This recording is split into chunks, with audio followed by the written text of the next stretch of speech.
Assalamualaikum warahmatullahi wabarakatuh dan salam sejahtera. Bertemu kembali dalam edisi terkini Az-Zahra School News.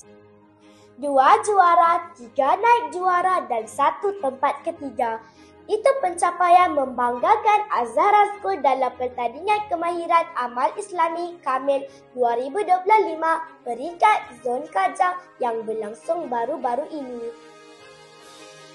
Az-Zahra School menyertai 14 acara dalam pertandingan Kamil 2025 yang diadakan di Sekolah Rendah Agama Rahmaniyah Sungai Raman Luar Kajang. 6 kemenangan keseluruhan berjaya dirangkul oleh peserta dari Az-Zahra School. 2 kejuaraan dirangkul dalam kategori tilawah Al-Quran lelaki oleh Abdul Bari Saidi bin Muhammad Abdul dan kategori syarahan lelaki oleh Arik Al-Uzai bin Nurul Azam. Kedua-duanya layak mewakili Zon Kajang ke pertandingan peringkat antara daerah-daerah Selangor.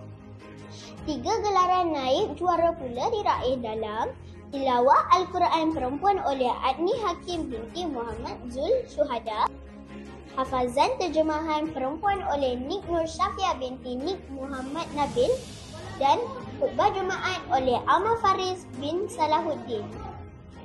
Ketiga-tiganya juga layak mewakili Zon Kajang ke pertandingan peringkat antara daerah. Manakala 1 anugerah tempat ketiga dimenangi oleh Sufyan Haris bin Ahmad Supri bagi kategori hafazan tafsiran lelaki. Kami merakamkan ucapan syabas dan tahniah kepada semua pemenang. Kami turut mendoakan semoga kecemerlangan ini dapat diteruskan dalam pertandingan Kamil peringkat antara daerah yang akan berlangsung pada bulan Jun ini. Sekian berita terkini Az-Zahra School. Kita bersua lagi dalam siaran yang akan datang. Assalamualaikum warahmatullahi wabarakatuh.